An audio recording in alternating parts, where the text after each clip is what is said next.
কালিয়াকৈর উপজেলা ও পৌর বিএনপির উদ্যোগে ৩১ দফা বাস্তবায়ন, নতুন সদস্য সংগ্রহ ও নবায়ন এবং দ্রুত সময়ের মধ্যে নির্বাচনের দাবিতে সমাবেশ অনুষ্ঠিত হয়েছে। কালিয়াকৈর উপজেলা বিএনপির সাবেক সভাপতি ভিপি মোহাম্মদ হেলাল উদ্দিনের সভাপতিত্বে প্রধান অতিথির বক্তব্য রাখেন বিএনপি কেন্দ্রীয় নির্বাহী কমিটির সাংগঠনিক সম্পাদক আলহাজ কাজী সাইয়েদুল আলম বাবুল। বক্তা হিসেবে উপস্থিত ছিলেন বিএনপি কেন্দ্রীয় নির্বাহী কমিটির সহ-শ্রম বিষয়ক সম্পাদক জনাব হুমায়ুন কবির খান। বিশেষ অতিথি হিসেবে উপস্থিত ছিলেন কালিয়াকৈর পৌরসভার সাবেক নির্বাচিত মেয়র এবং বিএনপি কেন্দ্রীয় নির্বাহী কমিটির সদস্য জনাব মুজিবুর রহমান।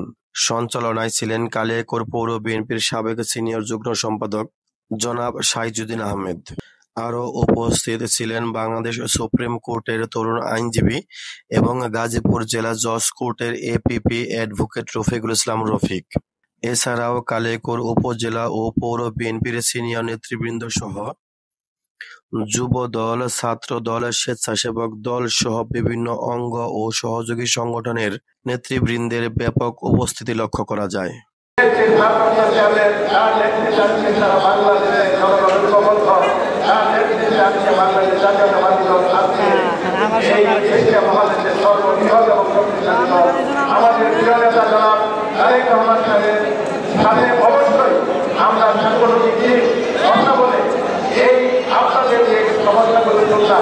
এই সমস্যাগুলো দ্রুত একটি সমাধান হবে বলে এটুকু আমি আশ্বাস দিতে পারি।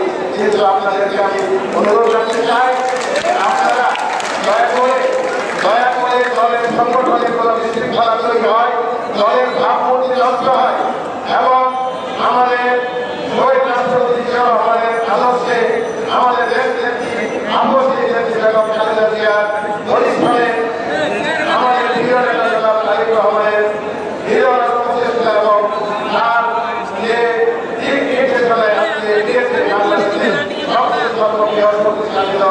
এই দলের কোনো ধরনের ভাবমূর্তি